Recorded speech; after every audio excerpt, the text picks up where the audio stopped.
여러분이 너무나 잘 아는 김춘수 시인의 꽃이라는 시 아시죠? 그 시의 도입부를 한번 나누고 싶습니다. 이렇게 시작하는 것 같아요. 내가 그의 이름을 불러주기 전에는 그는 다만 하나의 몸짓에 지나지 않았다. 내가 그의 이름을 불러주었을 때 그는 나에게로 와서 꽃이 되었다. 시인이 이렇게 이제 시를 시작하거든요. 이름을 불러주기 전까지는 그냥 하나의 몸짓에 불과했대요. 근데 이름을 불러주는 순간 이제 존재, 꽃이 되었다라고 이렇게 말하는데, 여러분 여기서 몸짓이란 뭘까요? 몸짓이란 여러 가지로 물론 해석할 수 있지만 존재의 고유함이 지워진 상태, 조금 더 다르게 표현하면 누구도 나의 진짜의 모습을 궁금해하지 않고 관심 갖지 않는 상태, 이렇게 해석할 수 있습니다. 저는 이 시의 표현을 이렇게 보면서 우리 청년들과 비슷하다라고 생각을 했습니다. 왜냐하면 우리 청년들이 살아가는 이 세대 속에서 청년들은 몸짓과 같다고 느꼈기 때문입니다. 왜 그러냐면 여러분들은 하루에도 수없이 많은 사람들에게 불려지죠. 특별히 여러분들이 이제 회사 같은 데 가면 어떻게 불려집니까? 직급 같은 걸로 이렇게 불려지지 않습니까? 뭐 이대리, 뭐 김사원 이렇게 이제 불려질 때가 있는 것 같아요. 근데 회사에서 여러분들을 주목하고 바라볼 때에 여러분들의 진짜 존재에 대해서는 별로 관심 없는 것 같고, 여러분들이 할 수 있는 기능, 역할, 다시 말해서 여러분들의 몸짓만 주목하는 것 같습니다. 세상은 여러분들이 진짜 어떤 존재인지 사실 관심이 없어요. 근데 여러분들이 어떤 몸짓을 하는지는 궁금해 합니다. 회사가 정해놓은 어떤 기능을 위해서 여러분들은 소모품처럼 여기면서 여러분들 그렇게 불러대죠. 그래서 우리가 이런 회사와 이런 사회와 이런 세상 속에서 우리가 살다 보면 자연스럽게 우리는 우리의 이름을 잃어가게 됩니다. 오늘 본문을 보면 자신의 이름을 잃었던 여인이 등장하고 있어요. 근데 그 이름을 잃은 여인에게 예수님께서 찾아가셔서 그 여인의 이름을 불러주십니다. 예수님께서 마리아야 이렇게 이름을 불러주시는데, 이렇게 불러주시는 것은 그냥 단순히 한번 이름 불렸다 이런 의미가 아닙니다.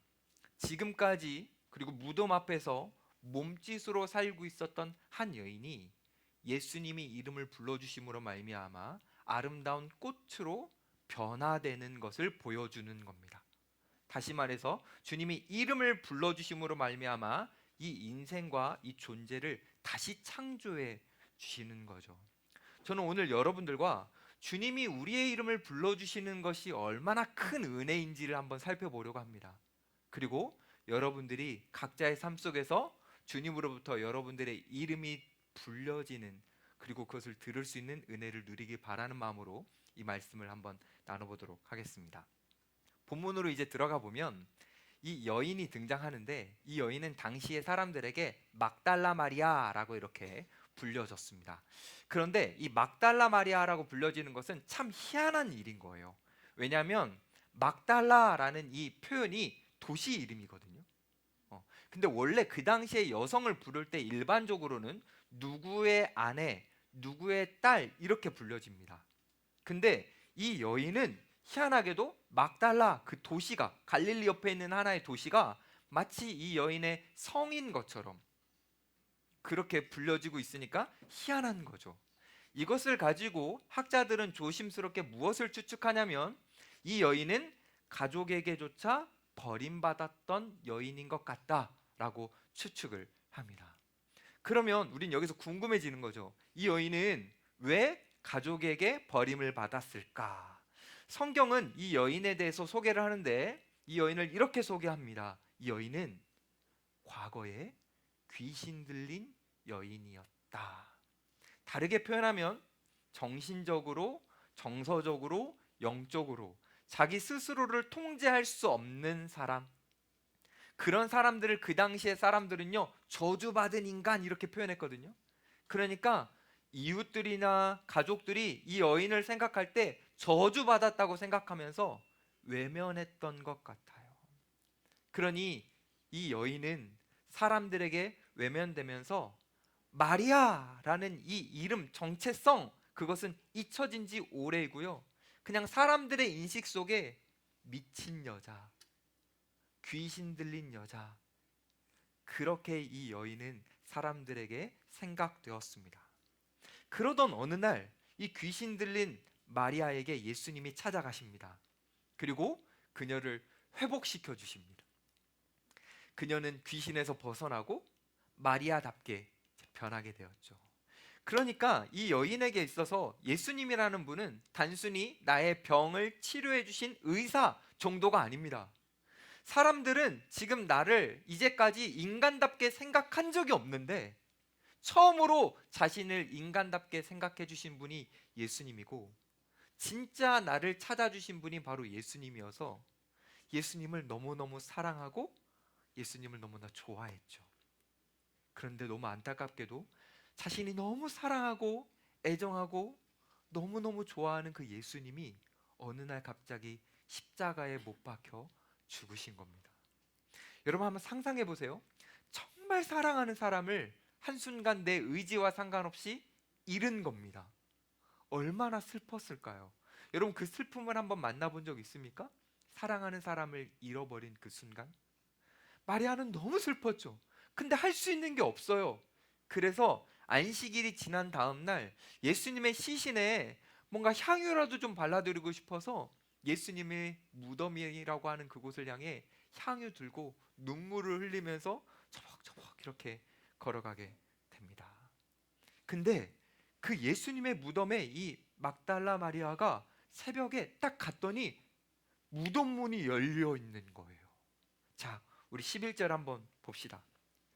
마리아는 무덤 밖에 서서 울고 있더니 울면서 구부려 무덤 안을 들여다보니. 자, 여기에서 제가 이걸 왜 읽고 싶었냐면 중요한 하나의 문장이 있어요. 그게 뭐냐면 무덤 밖에 서 있다라는 표현이에요. 지금 마리아는 무덤 밖에 서 있어요. 이거 성경이 그냥 단순히 그 상황에 대해서 소개해 주는 게 아니라 이거는 인간이 겪는 비참함을 대표적으로 보여주는 거예요. 우리 인간은 절대 넘을 수 없는 거대한 장벽 앞에서, 특별히 사랑하는 사람의 죽음이라는, 그리고 그것 외에도 우리는 많은 장벽들이 있는데 그 장벽들 앞에서 우리는 도저히 들어갈 수 없고 그 밖에 서서 울 수밖에 없는, 우리는 바로 그런 한계를 가진 존재라는 것을 이 모습을 비유하는 것이 우리에게 알려주는 겁니다. 결국 인간이 얼마나 무력한 존재인가, 여러분이 얼마나 무력한 존재인가, 우리는 거대한 장벽 앞에서 울 수밖에 없는 존재라는 겁니다. 여러분 혹시 지금까지 살아오면서 정말 넘어설 수 없는 그 벽 앞에서 하염없이 여러분 울어본 적 있습니까? 저는 많아요. 사랑하는 사람을 잃었을 때도 그렇고, 내가 원하지 않는 것을 너무 크게 만났을 때도 그렇고, 내가 뭔가 해결할 수 없는 그 벽 앞에서 하염없이 많이 울었던 때가 있습니다. 근데 그때 꼭 옆에 있는 사람들이 이런 말을 해요. 이제 그만 울어. 이제 현실을 직시해야 돼. 빨리 일상으로 돌아가야 돼. 사람들은 우리를 사랑하고 우리를 좋아해서 우리를 위해서 그렇게 말하거든요. 여러분들이 어떤 장벽을 만났을 때에 그 장벽 앞에서 하염없이 눈물을 흘릴 때에 세상은 여러분들에게 말할 겁니다. 그만해, 그만 징징거려, 그러면 안 돼, 이제 현실로 돌아가야지, 너의 삶을 살아야지. 여러분들에게 세상은 이제 그만 울어 라고 말할 겁니다. 근데 여러분, 전 이렇게 말하고 싶어요. 여러분들의 눈물에 주체되지 않는 감정들이 막 쏟아질 때에, 울음이 막 끊임없이 나올 때에, 그때 눈물을 애써 멈추지 마세요. 우리 주님은 어떤 분이시냐면 애통하는 자가 복 있다라고 말씀하실 만큼 애통하는 사람을 외면하는 분이 아닙니다.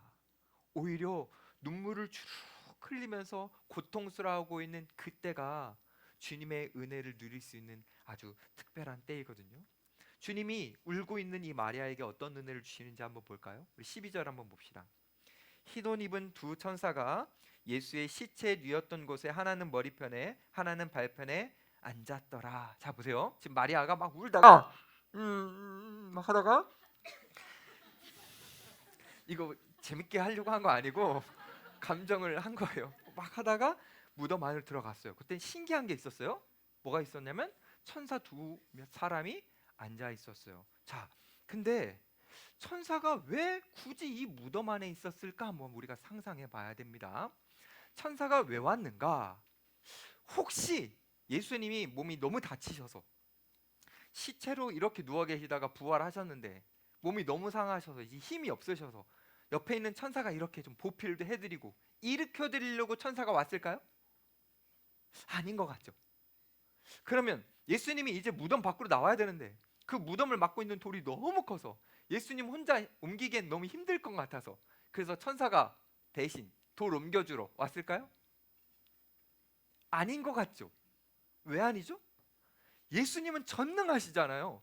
죽음에서 부활하실 만큼 전능하시잖아요. 돌 옮기는 거, 일어나는 거 예수님에겐 전혀 문제가 안 되잖아요. 그러니까 이 천사들은 예수님을 도우러 온 게 아니네요. 그렇다면 천사들은 왜 왔을까요? 왜 굳이 예수님이 누우셨던 그 자리 양쪽에 앉아 있었을까요? 이것을 통해서 마리아와 그리고 저와 여러분들에게 어떤 걸 알려주시는 걸까요? 사실 이 딱 모습은요, 구약을 잘 알고 있는 사람들에게는요 경이로울 만한 모습입니다. 구약을 잘 알고 있다면. 왜냐하면 이게 바로 그 성소 안에 보면은 지성소가 있거든요. 그 지성소 안에는 뭐가 있는지 여러분 아시죠? 뭐가 있습니까? 법궤가 있습니다. 그 법궤를 덮는 것을 속죄소라고 하잖아요. 그러니까 그 법궤를 보여주는 것이 바로 이 이미지이기 때문이에요. 자, 그림 한번 보여주시겠어요? 사진. 이게 법궤거든요. 법궤 뚜껑을 속죄소라 그러는데 그 뚜껑에 누가 있습니까? 천사가 이렇게 덮고 있죠. 여러분의 죄, 우리 인간의 죄를 이렇게 덮어주는 거. 그래서 속죄소라고 합니다. 자, 근데 이 이미지가 지금 예수님의 무덤 속에서 보여졌다라는 거죠. 이게 어떤 의미일까요? 여러분, 예수님의 무덤이라는 걸 그냥 예수님의를 떼놓고 무덤이라는 걸 한번 생각해 봅시다. 무덤이라는 것은 인간들이 생각할 때 가장 부정한 곳, 인간들이 생각할 때 가장 처참한 곳, 인간들이 생각할 때 가장 어렵고 힘들고 눈물 많은 곳, 그게 바로 무덤인 거죠. 근데 그 처참한 현장이 바로 지성소가 되었다라는 것을 시각적으로 보여주는 겁니다. 엄청난 역전이 일어났다라는 거 보여주는 거예요. 우리가 무덤이라는 걸 생각했을 때 끝, 막연함, 좌절, 실패, 절망, 이게 바로 무덤이잖아요. 그렇죠? 근데 그 절망스러운 무덤이 예수님의 부활을 통해서 어떤 곳으로 바뀌냐면 우리 인간의 죄가 씻어지고 하나님과 우리 인간이 만나는 지성소로 바뀌었다라는 것을 이 천사가 앉아 있는 모습을 통해 시각화로 알려주는 겁니다. 이렇게 경이로운 역전이 일어났다라는 거예요. 부활이라는 건 이런 겁니다. 부활은 우리가 만나는 최악의 상황, 우리가 만나는 최악의 절망, 그것이 하나님을 만나는 소망으로 바뀔 수 있다. 그게 바로 부활입니다. 부활. 경이로운 겁니다. 여러분 혹시 무덤 들어가 봤어요? 왜 안 들어가 봤어요? 무덤 안 들어가 봤어요? 청소년 캠프 같은 거 할 때 여러분 안 들어가 봤어요? 안 가봤어요? 네, 저도 안 가봤어요. 무덤 뭐 들어갈 일이 없죠. 근데 저는 무덤 같은 곳은 가봤어요. 뭐 왕릉 이런 거 말하는 거 아닙니다. 피라미드 이런 거 말하는 거 아닙니다. 저에게는 어느 곳이 무덤이었냐면 남자들은 다 공감할 거예요. 군대가 무덤이었습니다. 군대를 갔더니 제 이름을 안 불러요. 번호로 불러요. 갑자기 저의 존재가 사라지고 군대라는 거대한 기계를 돌리기 위한 하나의 소모품인 부속품처럼 저를 대하기 시작했습니다. 그것도 진짜 끔찍한 일이지만 더 끔찍한 건 너무 많아요. 제가 군대 가서 진짜 처음으로 이런 걸 느꼈어요. 와, 세상은 정말 더럽구나. 와, 세상은 정말 악하구나. 비참하구나. 그거를 군대 가서 많이 경험해 봤거든요. 저는요 진짜 군대 가요 저의 무덤 같은 곳이에요. 그런데 놀라운 건 뭐냐면 저에게 있어서 무덤과 같았던 그 군대에서 하나님은 저를 가장 뜨겁게 만나 주셨다라는 거예요.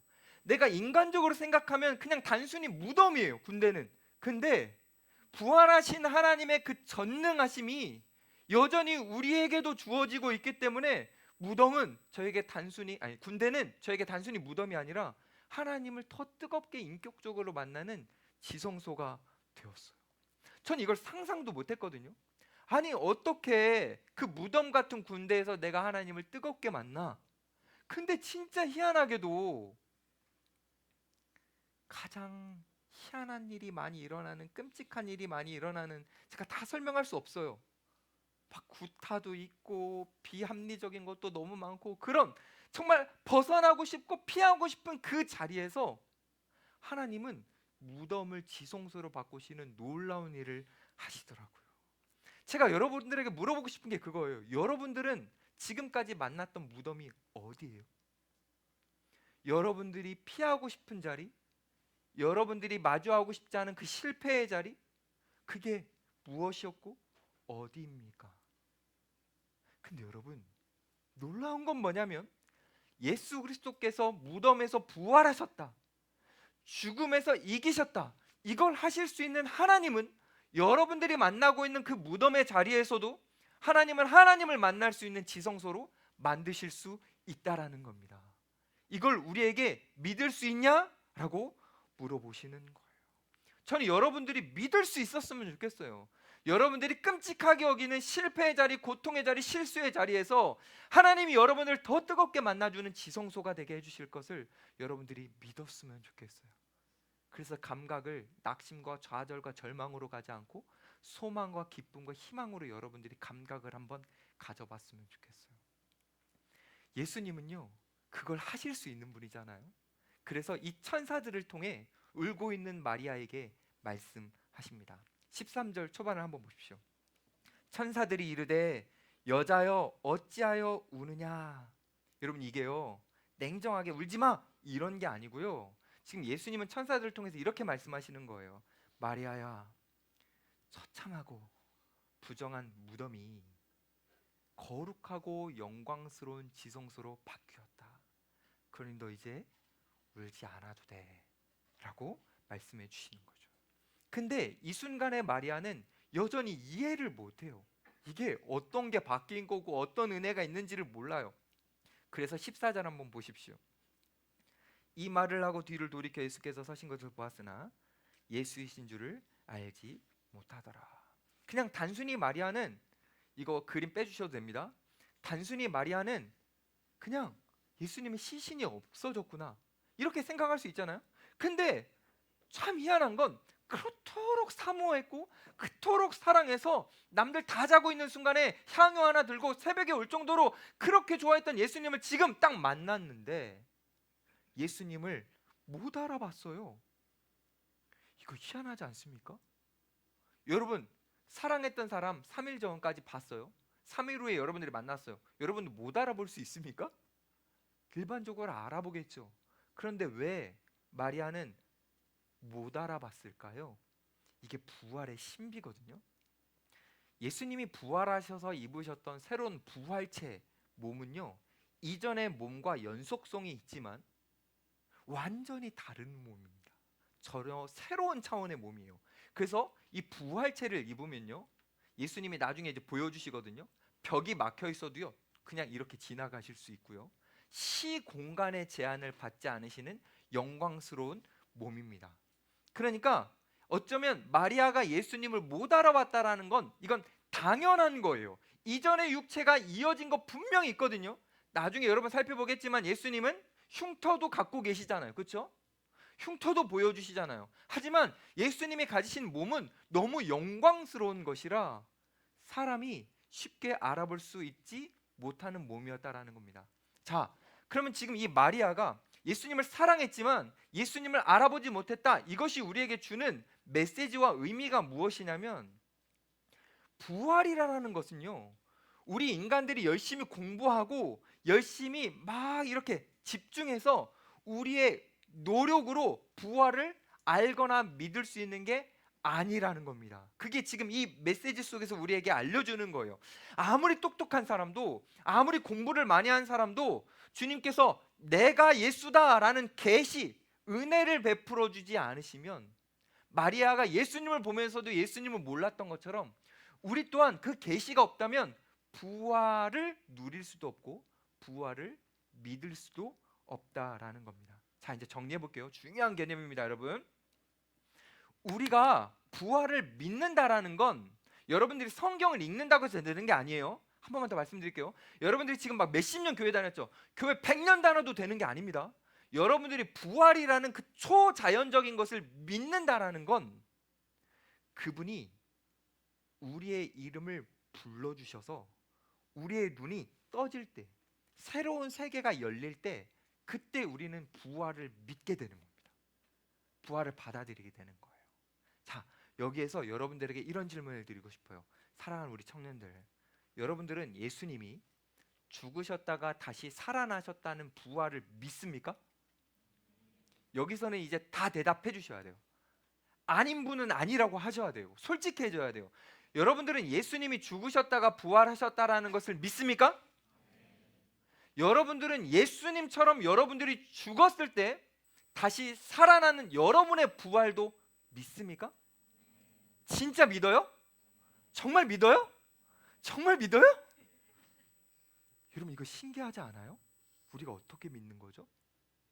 세뇌당했나요? 아니요. 어떻게 된 거죠? 공부를 많이 했나요? 아니요. 딱 하나예요.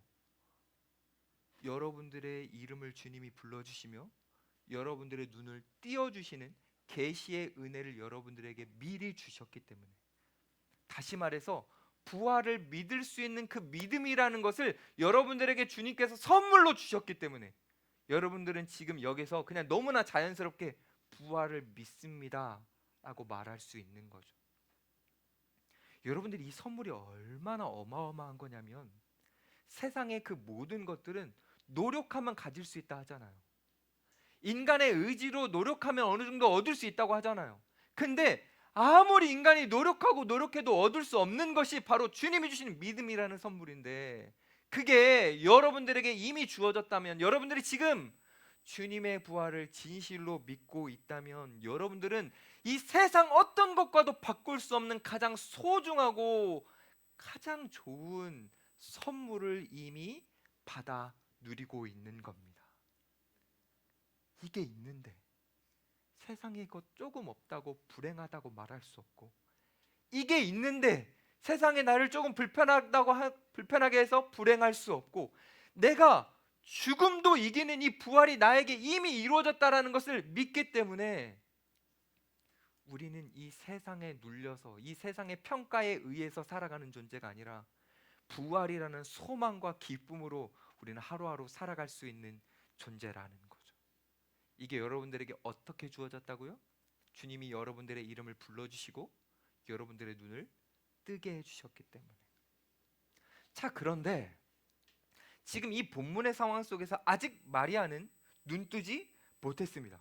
그래서 예수님을 봤지만 예수님을 그냥 이 동산 지키는 동산직이구나 정도로 오해했을 뿐이에요. 그래서 예수님이 어떻게 해주시냐, 마리아의 눈을 뜨게 해주셔요. 근데 그걸 어떻게 뜨게 해주시냐 한번 봅시다. 주님은 마리아의 눈을 어떻게 뜨게 해주시죠? 이름 부르시잖아요. 마리아야 이렇게 부르시잖아요. 근데 이 이름을 불러주실 때 지금 주님이 나의 이름을 불러주셔서 내가 그 음성을 들을 때 어떤 일이 일어나냐면 갑자기 세계관이 달라지는 거예요. 눈이 떠지는 거예요. 그래서 좀 전까지는 동산지기처럼 보였던 그 어떤 한 대상이 나를 위해 죽으시고 나를 나답게 해주신 예수님, 살아계신 예수님처럼 보여지는 거죠. 이게 바로 은혜거든요. 근데 이 본문을 보다 보면요, 놀라운 게 하나 있어요. 성경을 쭉 이렇게 보면 예수님이 이제 부활하시고 많은 사람들을 만나잖아요. 근데 희한한 건 뭐냐면 예수님이 부활하시고, 여러분 오랫동안 말 안 하다가 말하면은 이렇게 해야 돼. 몰라요? 이렇게 해야 돼. 소중한 사람에게 말하고 싶겠죠? 이렇게 한번 생각해 보세요. 여러분이 꽤 오랫동안 말을 못했어. 근데 말을 이제 하게 됐어. 그럼 누구한테 제일 먼저 말해주고 싶어요? 그냥 아무나 길 가는 사람? 아니죠. 소중한 사람이겠죠. 희한한 건 뭐냐면 예수님이 부활하신 이후에 처음으로 누군가의 이름을 불러주시거든요. 그리고 자신이 부활했다라는 소식을 처음으로 알려주시거든요. 그게 마리아예요. 희한하지 않아요? 일반적으로 우리가 상식할 때, 생각할 때 수제자였던 베드로나 요한 정도는 돼야 되는 거 아닙니까? 근데요, 이 베드로나 요한은요, 무덤 안에 들어갔을 때 천사도 못 봤어요. 마리아만 봤어요. 그리고 이 마리아만요, 예수님의 그 이름을 듣는 음성을 듣게 됩니다. 왜? 예수님은 아끼고 아끼셨다가 이 마리아에게 말씀하셨을까?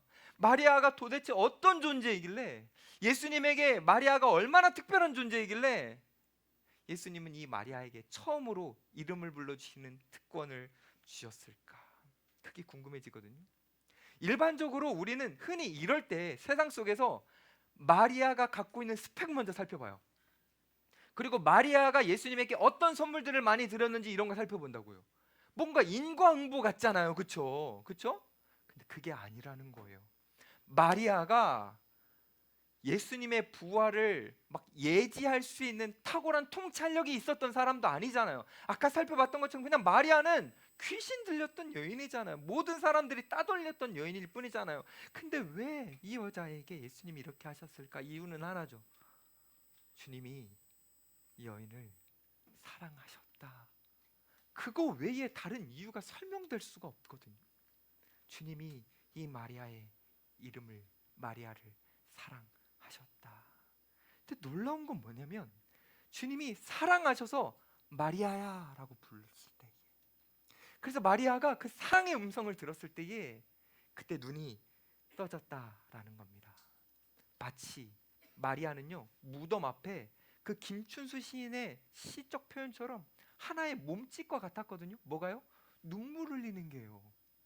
근데 예수님이 이름을 불러주시는 순간 그는 예수님 앞에 아름다운 꽃이 되었죠. 그 사랑의 음성을 듣는 순간 마리아는 부활의 향기가 막막 뿜어져 나오는 아름다운 꽃이 되었습니다.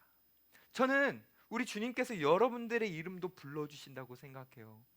누구야? 누구야? 그 주님의 그 사랑의 음성을 우리가 들을 때예요, 우리는 그냥 이 세상 속에서 기능으로 하나의 몸짓처럼 살고 있었는데 우리는 그 순간 바뀌게 되는 겁니다. 주님 앞에 아름답고 영광스러운 꽃으로요. 저는 가끔씩 여러분들을 위해 기도할 때 이렇게 기도합니다. 하나님, 저 청년 회사에서 좀 잘 좀 진급되게 해주시고, 저 청년 회사 지금 들어가려고 공부 중인데 좀 잘 들어가게 해주시고. 제가 정말 미안하지만 솔직히 이런 기도는 많이 안 해요. 왠 줄 알아요? 그게 여러분한테 복인지 저는 몰라요. 저는 하나님이 아니라. 여러분들이 그 회사 들어갔는데 더 불행해지면 어떡해요? 더 망가지면 어떡해요? 더 부정해지면 어떡해요? 저 잘 모르겠어요. 그래서 제가 정말 자신 있게 하나님 앞에 기도하는 건 뭐냐면 이런 거예요. 하나님 이 청년에게 한 번만 좀 얘기해 주세요. 귀에다가 딱 대고, 다은아 사랑한다, 이렇게 좀 한 번만 얘기해 주세요. 수연아 사랑한다, 한 번만 좀 얘기해 주세요. 여러분, 이 하나님의 사랑의 음성이 딱 여러분 귀에 들리는 순간 세계관이 바뀌어요. 삶이 바뀝니다. 생각이 달라집니다. 우리의 존재가 완전히 달라집니다. 그래서 저는요, 주님께서 여러분들의 이름을 불러주시면서 사랑한다라고 말씀해 주시기를 가끔씩 여러분들을 생각할 때 기도합니다. 그 음성이 여러분들에게 들려지는 순간 신앙적 방황은 딱 끝나요. 내 인생은 세상이 점수 매길 수 없는 거구나. 주님 앞에 아름답구나. 이미 내가 무언가를 더 갖추고 해야 되는 게 아니라 주님 안에서 난 이미 자유롭구나. 여러분, 달라지게 됩니다. 마리아도 보십시오. 마리아도요, 주님이 마리아야 라고 말씀하시는 순간 인생이 달라지거든요. 근데 주님을 딱 만나자마자 너무 좋았어요. 마리아가 너무 좋았어요. 그래서 막 마리아가요, 그러면 안 되는데 막 어떻게 하죠? 예수님 막 붙잡습니다. 왜 붙잡았을까요, 여러분? 왜 붙잡았을까요? 떨어지기 싫어서. 제가 생각했을 때 마리아의 최고의 장점은 이건 것 같거든요. 아무도 예수님에 대해서 생각하지 않을 때 새벽 미명에 향유 갖고 나가는 그 깡다구, 여인의 깡다구. 왜냐하면 무덤을 못 열어요. 여인은 가봤자 안 돼요. 근데 이 무모함 있잖아요. 그냥 하나 들고 나는 뭐 되든 안 되든 간다 이런 거 있잖아요. 그리고 솔직히 상식적이라면 예수님 어떻게 붙잡아요? 감사합니다 예수님 이런 게 약간 여성상 이런 느낌이잖아요. 근데 마리아는 붙잡고 있잖아요. 이게 정말 마리아에게 있어서 최고의 매력이었던 것 같아요. 근데 이런 매력적인 것을 딱 예수님이 느꼈을 때 저 같으면 마리아야 이렇게 하면서 막 한번 안아주시고, 그쵸? 그러면서 마리아 사실은 막 이러면서 막 얘기도 해주시고 그러면 너무 좋았을 텐데 예수님이 어떻게 하시죠? 그럼 17절 한번 보세요. 예수께서 이르시되 나를 붙들지 말라. 내가 아직 아버지께로 올라가지 아니하였노라. 붙들지 말라. 여러분 이거 차가운 거절 같죠? 뭔가 마리아의 사랑을 밀어내시는 것처럼 느껴지지 않아요? 붙들려고 하는데 붙들지 말라. 저도 가끔 아내가 저를 붙들 때 나랑 얘기 좀 해 라고 하면 너무 사랑하지만 붙들지 말라. 나에게는 지금 잠이 필요하다 막 이렇게 하면서 이제 침대로 갈 때가 있어요. 근데 주님은 그런 마음은 아니에요. 주님은요 아주 좋은 의미로 마리아에게 붙들지 말라고 하셨어요. 그럼 이게 어떤 의미인지를 한번 살펴봅시다. 17절 이어서 한번 봅시다. 너는 내 형제들에게 가서 이르라. 내가 내 아버지 곧 너희 아버지 내 하나님 곧 너희 하나님께로 올라간다 하라 하시니. 자, 지금 마리아에게 나를 붙들지 말고 가래요. 누구에게 가래요? 형제들에게 가서 예수님의 부활의 소식을 전하래요. 그러면 여기를 인간적인 자꾸 시선으로 보면 예수님을 사랑해서 붙들려고 하는 사람에게 야, 너 이럴 때가 아니야. 너는 기능적으로 지금 부활의 증인으로서 네가 필요해. 네가 가서 기능적으로 역할을 해. 예수님 그런 게 아닙니다. 잘 생각해 보세요. 제가 만약에 여러분들에게 그랬다면 정말 그럴 수도 있어요. 여러분들이 기능적으로 저한테 필요할 수도 있습니다. 근데 예수님에게는 그게 필요 없거든요. 예수님은요 전능하세요. 부활의 증인, 증거 예수님 혼자 다 하실 수 있어요. 천사 보내면 돼요. 마리아를 만나 주셨던 것처럼. 근데 의도적으로 예수님은 마리아를 사람들에게 보내십니다. 하나만 더 생각해 봅시다. 당시의 여성들은요 인권이 없었어요. 인권 정도가 없는 게 아니라요 법정에서는요 증언도 안 됩니다. 무시받습니다. 근데 부활의 첫 증인으로 마리아를 굳이 선택하셔서 예수님은 마리아를 보내십니다. 이거 무모한 거잖아요. 어차피 증거 채택이 안 되잖아요. 그러니까 지금 예수님은 예수님을 위해서 마리아를 보내시는 게 아닌 거란 말이죠. 마리아를 위해서 예수님이 보내시네요. 그럼 왜 보내실까요? 이게 오늘 본문의 핵심입니다, 여러분. 예수님은 마리아에게 이런 마음을 가지고 계셨습니다. 마리아야, 예전부터 나는 그렇게 생각했다. 너는 귀신 들린 하나의 여자가 아니야. 너는 꽃이다. 넌 진짜 아름다운 꽃이야. 근데 있잖아, 너는 나에게만 꽃이 아니라 네가 가서 만나게 될 많은 사람들에게도 너는 꽃이야. 가서 부활을 증거해봐. 너는 그 사람들에게도 꽃이 될 거야. 예수님은 그 마음을 가지고 마리아를 보내시는 거예요. 기능으로 필요해서가 아니에요. 마리아가요 사람들의 여전의 인식 속에서는요 귀신 들렸던 부정했던 뭔가 저주받은 것 같았던 한 여인이라는 인식을 갖고 있는데 예수님은 그게 너무나 안타까우셨던 거죠. 마리아는 향기를 머금은 너무 아름다운 꽃인데 그거를 사람들이 알기를 바라셨던 거예요. 그래서 마리아에게 이렇게 속삭이시는 거예요. 마리아야, 이제 너가 이 부활의 증거를 가지고 사람들에게, 내 형제들에게 가잖아. 그럼 너의 형제들은 너를 이제 피하지 않을 거다. 그리고 너를 통해서 부활을 믿게 된 사람들은 너에게 고마워할 거다. 그리고 너를 축복할 거다. 너는 이제 완전히 다른 존재가 된 거야. 그러니까 가. 내 옆에 있지 말고 가. 여러분, 마리아를 향한 주님의 사랑이 느껴지십니까? 예수님 믿었다고, 예수님 부활 알았다고 혼자만 그 은혜를 머금고 숨어 살듯이 사는 그런 존재가 아니라 세상 속으로 당당하게 나가서 마리아가 얼마나 아름다운 꽃인지를 보여주기를 예수님은 바라셨던 거죠. 당당하게 세상 속으로 들어가 그 부활의 향기가 얼마나 진한지를 분명하게 보여주는 예수님의 부활의 증인, 주인공이 되기를 주님은 바라셨던 겁니다. 그래서 마리아야, 붙들지 마, 가라고 말씀하시는 겁니다. 사랑하는 여러분, 주님은요 여러분들에게도 말씀하세요. 청년들아, 부활을 전해라. 복음을 전해라.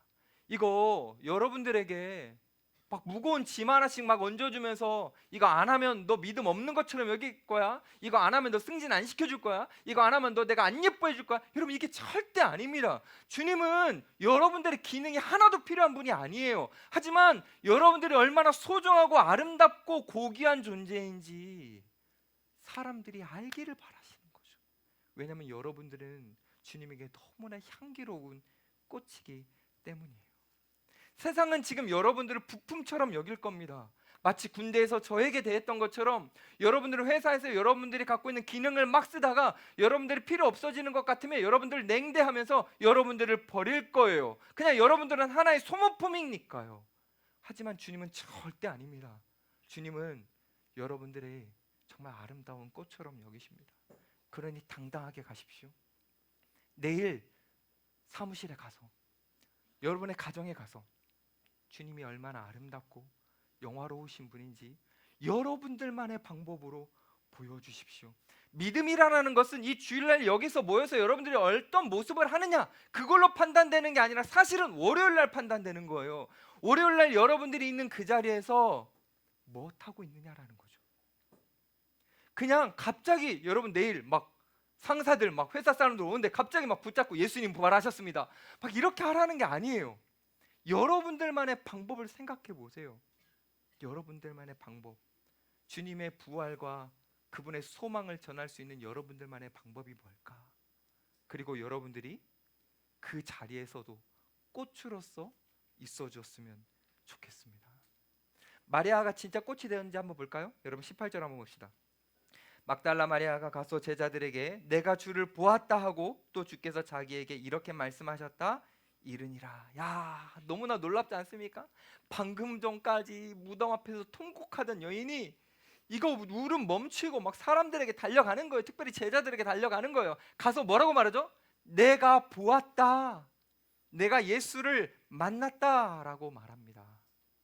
마리아는요 듣는 사람에서 말하는 사람으로, 복음을 받아들이는 수혜자에서 복음을 전하는 예수님의 동역자로 완전히 바뀌었습니다. 보시죠? 꽃이죠? 마리아는 정말 예쁜 복음의 그리고 부활의 꽃이 된 겁니다. 오늘 이제 말씀을 마무리합니다. 여러분, 마리아가 어떻게 이런 꽃이 되었는지를 한 번만 여러분 생각해 보십시오. 마리아는 귀신 들려서 자기 이름조차 잃어버린 정체성이 없는 여자였습니다. 마리아는 그 벽 앞에서, 무덤이라는 벽 앞에서 아무것도 할 수 없어서 눈물만 흘리던 여인이었습니다. 그런 여인에게 예수님이 찾아가셔서 마리아야 라고 이름을 한 번 불러주시자 마리아는 잡초 같은 인생이었는데 한순간에 꽃이 되었습니다.